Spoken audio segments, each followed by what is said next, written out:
Tonight we venture into the frozen north, into realms of ice and fire, of gods who knew their doom was written, and heroes who faced darkness with courage. Wherever you are in the world, settle in, get comfortable, and let us begin this journey through the mists of Norse mythology. In the beginning, there was nothing.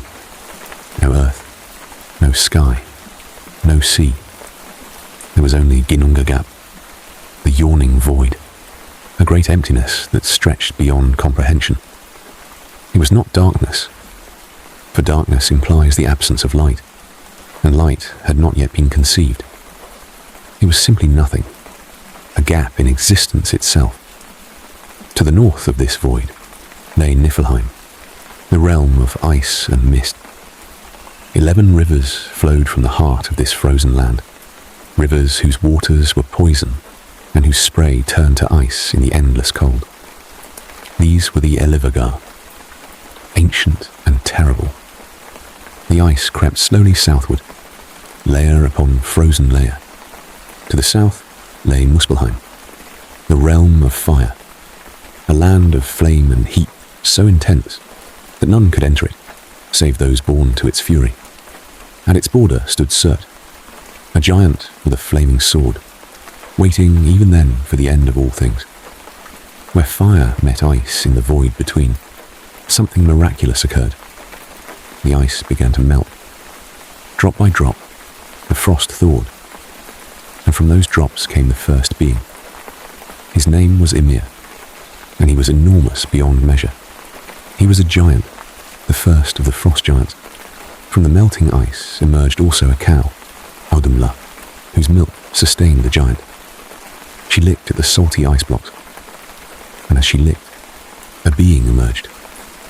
His name was Buri, and he was beautiful and strong. Buri had a son named Bor, who took as his wife Bestla, a giantess. From their union came 3 sons who would change everything: Odin, Vili, and Ve.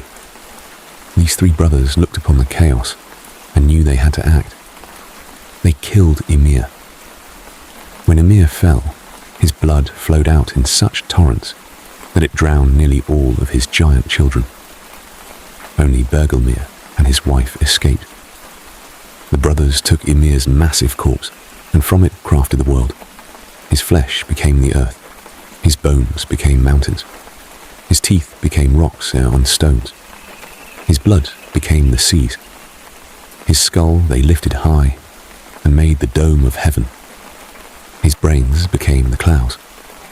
From the sparks of Muspelheim, they created the sun and moon, setting them in chariots to race across the heavens. The sun was driven by Sul, and the moon by her brother, Mani. Behind them, ever chasing, ran 2 great wolves who would one day catch their prey when the world came to its end. The earth was formed in a great circle, surrounded by the vast ocean. Around the edges, they placed Ymir's eyebrows as a wall, creating Midgard, the Middle Earth, a place that would one day be home to humanity. In the center of all things, the brothers raised a mighty tree. This was Yggdrasil, the World Tree, an ash so vast that its branches stretched over all the realms, and its roots delved into the deepest wells. 9 realms hung upon its branches or nestled among its roots. Asgard, home of the gods. Midgard, realm of men. Jotunheim, land of giants. Vanaheim, home of the Vanir gods. Alfheim, where light elves dwelled. Svartalfheim, home of the dwarves.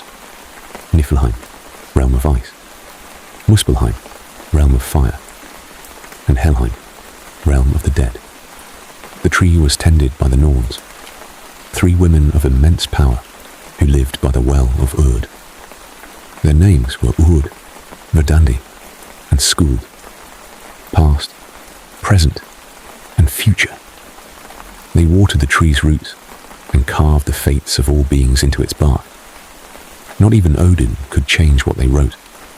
With the world formed, the gods looked upon their creation and saw it was incomplete. One day, Odin and his brothers walked along the seashore and found 2 trees washed up upon the sand. They breathed life into them. From the ash came the first man, Ask. From the elm came the first woman, Embla. They gave them Midgard as their home, and from these 2 would come all humanity. The gods returned to Asgard and built their halls. Odin raised Valhalla, the hall of the slain, where warriors who died in battle would feast until the end of days. But the gods were not alone in their divinity. There was another tribe, the Vanir, who ruled over fertility and prosperity. The 2 tribes went to war, and it raged until both sides grew weary. They agreed to peace and exchanged hostages. The Vanir sent Mjölnir and his children, Freya and Freya, who became beloved among the gods. Despite early troubles, the hostages integrated into their new homes. Odin sought ever more knowledge. He learned that the well of Mimir held water that granted profound wisdom, but the price was an eye. Without hesitation, Odin plucked out his own eye and dropped it into the well. He drank deeply, and his sight expanded beyond the physical. But even this was not enough. For 9 days and 9 nights, he hung himself from Yggdrasil, pierced by his own spear, until the runes revealed themselves to him. He became the master of magic and could see and shape the future. Odin was married to Frigg, goddess of marriage. Together they had Baldr, the most beautiful and beloved of all gods. Odin also fathered Thor with Jord, the earth itself. Thor was the strongest of the gods, wielder of the hammer, Mjölnir, protector of both gods and men. Then there was Loki, not truly one of the gods, but a giant by birth, whom Odin had made his blood brother. Loki was clever, charming, and utterly unreliable. With a giantess Angerboda, he fathered 3 beings who would shape the fate of the cosmos. Fenrir, the great wolf, Ginnungagap, the world serpent, and Hel, who would rule the realm of the dead. The gods feared these children. They cast Ginnungagap into the ocean, where it grew so large it encircled the entire world. Fenrir they tried to bind. After 2 failed attempts, the dwarves created Gleipnir, a ribbon made from 6 impossible things. They bound Fenrir, but only after the god Tyr placed his hand in the wolf's mouth as a pledge. When Fenrir realized he could not break free, he bit down, severing Tyr's hand. Hel was given dominion over Niflheim and the realm of the dead. The gods lived in prosperity for a time, but shadows gathered. Baldr began to dream of his own death. His mother, Frigg, extracted oaths from everything in existence that they would not harm him. Everything agreed, except mistletoe, which seemed too young to matter. Loki, jealous, fashioned a dart from mistletoe. He gave it to Baldr's blind brother, Hoda, and guided his hand. The dart pierced Baldr's heart, and the god of light fell dead. The silence that followed was absolute. The gods knew this was the beginning of the end. They tried to ransom Baldr from Hel. She agreed to release him if everything in all the worlds would weep for him. Everything wept, except a giantess named Thor, who refused. Baldr remained among the dead. Many believed Thor was Loki in disguise. The gods hunted Loki and bound him to rocks in a cave. Above him, they placed a serpent whose venom dripped onto his face. His faithful wife, Sigyn, held a bowl to catch it, but when she turned to empty it, drops fell on Loki, and his thrashing caused earthquakes. With Baldr dead and Loki bound, the age of peace was over. The prophecies spoke clearly. Ragnarök, the twilight of the gods, approached. The first sign would be Fimbulwinter, 3 years of bitter cold with no summer. Then the wolves would devour the sun and moon. The earth would shake. Every every bond would break. Fenrir would tear free, Loki would break his chains, Heimdallr, the watchman, would blow his horn Gjallarhorn, calling the gods to battle. The warriors of Valhalla would march to the field of Vigrid for the final battle. From Jotunheim would come the giants. Fenrir would run free, his jaws stretching from earth to sky. Jörmungandr would rise from the ocean, spewing poison. Odin would face Fenrir and fall. Thor would kill Jörmungandr, but die from its poison. The gods would fall one by one. Surt would raise his flaming sword and set the world ablaze. Yggdrasil would burn. The earth would sink into the sea, and the stars would fall. Everything would end, but that would not be the end. The earth would rise again from the sea, green and fertile. The sun's daughter would take her mother's place in the sky. 2 humans would survive, Lif and Lifthrasir, and from them, a new race would descend. Some gods would return, Baldr and Hörder reconciled, Vidar and Vali surviving, Thor's sons carrying Mjölnir. They would rebuild in a world of peace. This was the fate that hung over the gods from the beginning. They knew the end was coming, yet they lived fully, fought bravely, and faced their doom with open eyes. That was the Norse way, not to avoid fate, but to meet it with courage. The gods may sleep now, but they are not forgotten. They live on in stories, in values of courage and honour, in the understanding that life is measured not in years, but in deeds. Rest now, knowing that even the longest darkness eventually ends, that dawn always follows night, and that spring always follows winter. Good night. May your dreams be peaceful and your rest deep.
Good evening, and welcome to Mythic Slumber.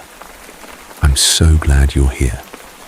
Tonight, we're embarking on a complete journey through Norse mythology, from the primordial void of Ginnungagap to the mighty halls of Asgard, through the wisdom of Odin, the strength of Thor, and all the way to Ragnarök and the rebirth of the world.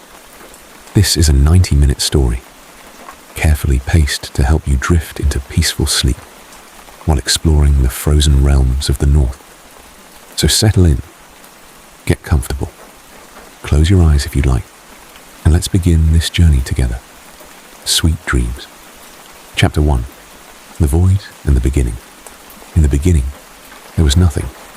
No earth, no sky, no sea. There was only Ginnungagap, the yawning void, a great emptiness that stretched beyond comprehension. It was not darkness, for darkness implies the absence of light, and light had not yet been conceived. It was simply nothing, a gap in existence itself, waiting to be filled. To the north of this void lay Niflheim, the realm of ice and mist. 11 rivers flowed from the heart of this frozen land, rivers whose waters were poison and whose spray turned to ice in the endless cold. These were the Elivagar, ancient and terrible, and from them came the first stirrings of creation. The ice crept slowly southward, layer upon frozen layer, building across eons. To the south lay Muspelheim, the realm of fire, a land of flame and heat so intense that none could enter it, save those born to its fury.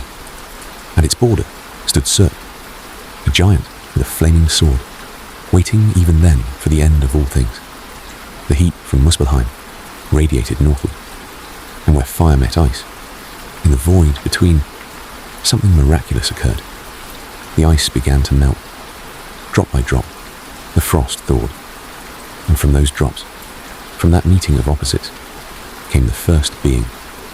His name was Ymir, and he was enormous beyond measure. He was not a god, but a giant, the first of the frost giants, and from him would come a race that would forever stand opposed to the gods themselves. Ymir did not wake alone.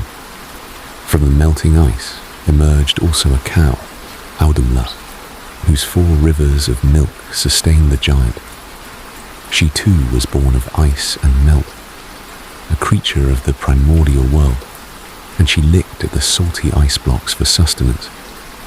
As she licked, shapes began to emerge from the ice. First came hair, golden and bright. Then came a head, then shoulders. Over 3 days, she freed an entire being from the frozen prison. His name was Buri, and he was beautiful and strong. Ymir did not wake alone. From the melting ice emerged also a cow, Audumla, whose 4 rivers of milk sustained the giant. She too was born of ice and melt, a creature of the primordial world, and she licked at the salty ice blocks for sustenance. As she licked, shapes began to emerge from the ice. First came hair, golden and bright. Then came a head, then shoulders. Over 3 days, she freed an entire being from the frozen prison. His name was Buri, and he was beautiful and strong. Buri had a son named Bor, though how this came to be is lost to the ancient songs. Bor took as his wife Besla, a giantess, daughter of one of Ymir's line. From their union came 3 sons who would change everything. Their names were Odin, Vili, and Ve. These 3 brothers looked upon the world, such as it was, and saw only chaos. Ymir and his giant children filled Ginnungagap with their presence, and the brothers knew that nothing could be built while the first giant lived, and so they made a choice that would echo through all of time. They killed Ymir. The battle, if it can be called such, is not described in detail, but the aftermath was cosmic. When Ymir fell, his blood flowed out in such torrents that it drowned nearly all of his giant children. Only one escaped, Bergelmir and his wife, who fled in a great vessel, and from whom all future giants would descend. The blood became the seas and lakes. The brothers took Ymir's massive corpse, and from it they crafted the world. His flesh became the earth, rich and brown and fertile. His bones became mountains, jutting high into what would become the sky. His teeth and shattered bone fragments became rocks and stones. His blood, already the seas, was set into motion as waves and tides. His skull they lifted high and made the dome of heaven, setting it upon 4 pillars, and at each cardinal point They placed a dwarf to hold it steady. These dwarfs were named Nordri, Sudri, Austri, and Vestri. The north, south, east, and west. The brothers took Ymir's brains and scattered them across the sky, and these became the clouds. From the sparks of Muspelheim, they took fire and created the sun and moon, setting them in chariots to race across the heavens. The sun was driven by Sol, a goddess of radiant beauty, and the moon by her brother, Mani. Behind them, ever chasing, ran two great wolves, Skjöl and Hati, who would one day catch their prey when the world came to its end. They created day and night, seasons and years. The earth was formed in a great circle, surrounded by the vast ocean. Around the edges of this ocean, they placed Ymir's eyebrows as a wall, creating a realm they called Midgard, the Middle Earth, a place that would one day be home to humanity. But humanity did not yet exist. The world was empty of thinking beings save the gods and the remaining giants, who were driven to the cold outer regions, to Jotunheim, the land of giants. Between Midgard and Jotunheim, the brothers built great walls and defences, for they knew the giants would never forget what had been done to Ymir. Chapter 2. Yggdrasil, the World Tree. In the centre of all things, the brothers raised a mighty tree. This was Yggdrasil, the World Tree, an ash so vast that its branches stretched over all the realms, and its roots delved into the deepest wells of knowledge and faith. Yggdrasil was not merely a tree, but the axis of existence itself. It could not leave life, it bound all worlds together, and it would stand until the very last day. 9 realms hung upon its branches or nestled among its roots. Asgard, the home of the Aesir gods, highest among them, connected to Midgard by the Rainbow Bridge. Bifrost, Vanir, home of the Vanir, another tribe of gods who valued fertility and prosperity. Alfheim, where the light elves dwelled in beauty and grace. Midgard, the realm of men, not yet populated. Jotunheim, land of the giants.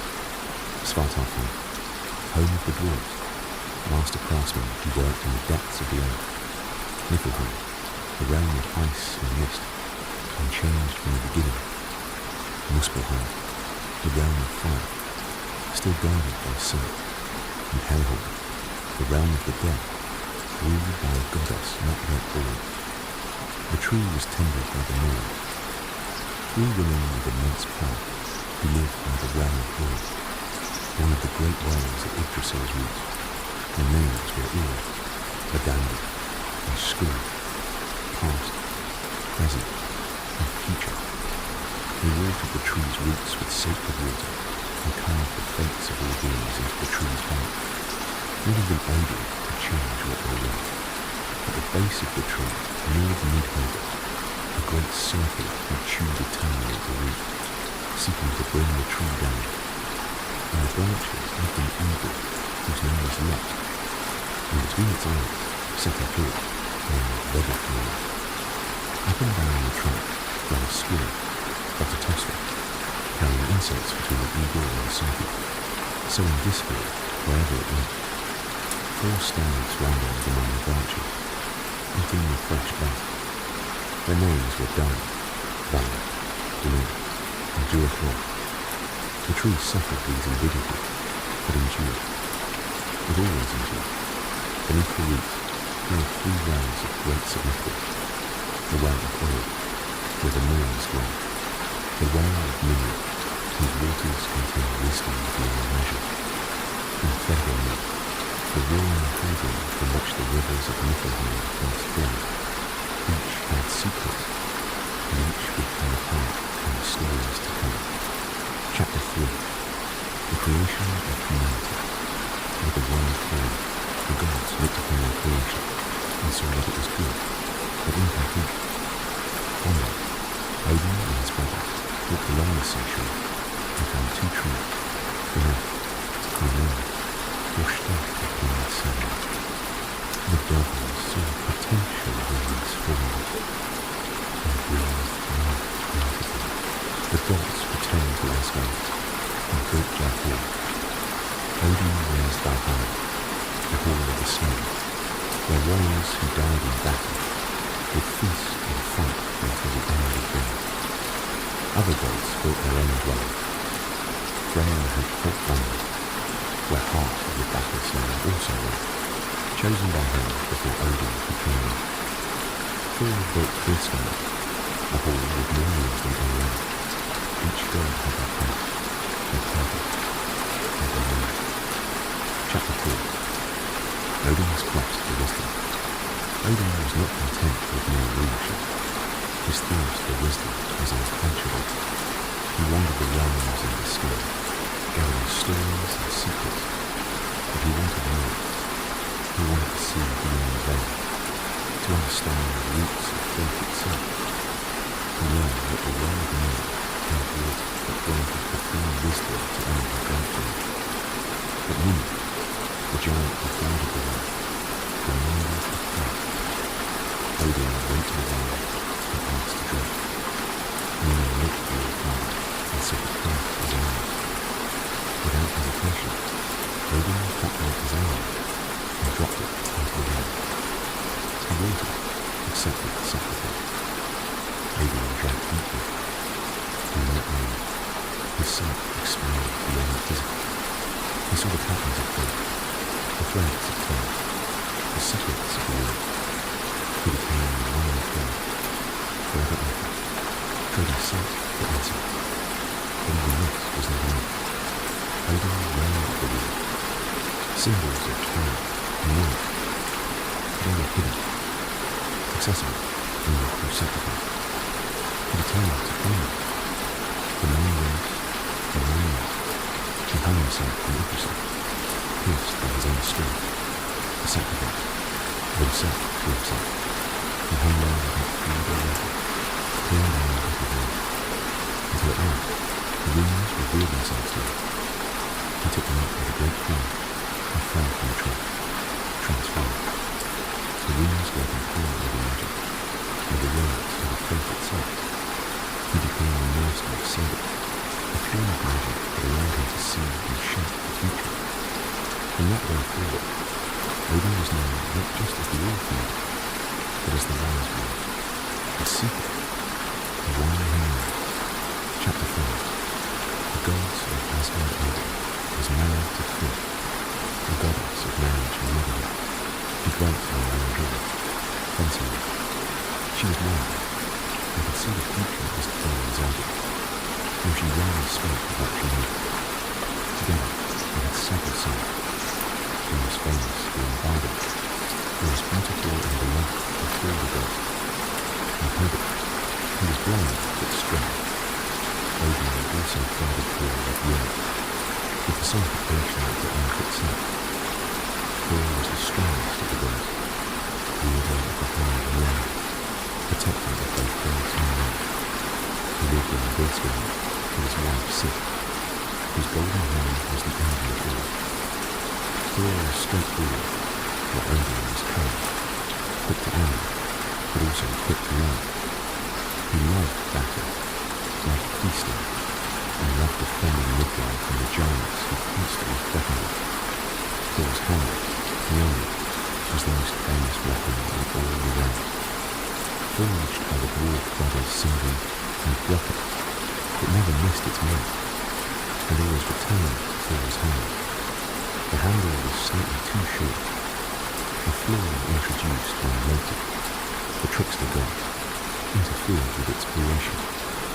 But the imperfection did nothing to diminish its power. With Mjölnir, Thor killed countless giants, protecting the borders of Asgard and Midgard alone. Loki requires special mention. He was not truly one of the Aesir, but a giant by birth, son of Harbauti and Laufey. Odin had made him his blood brother in ages past, binding him with oath. Loki was clever, child and utterly unreliable. He caused as many problems as he solved, often fixing disaster he himself had created. He could change his shape, become a flood, a sound, a man, or a woman as the situation demanded. Loki was married to Sigurd, a faithful goddess who loved him despite his flaws. Together they had two sons, Loki and Vanir. But Loki had other children, the whole stranger union. With the giantess Embla, he fathered three beings who would shape the fate of the cosmos. Fenrir, the great wolf, Mjölnir, the world serpent, and Hel, who would rule the realm of the dead. Loki was married to Sigurd, a faithful goddess who loved him despite his flaws. Together they had two sons, Loki and Vanir. But Loki had other children, born of stranger union. With the giantess Embla, he fathered three beings who would shape the fate of the cosmos. Fenrir, the great wolf, Ginnungagap, the world serpent, and Hel, who would rule the realm of the dead.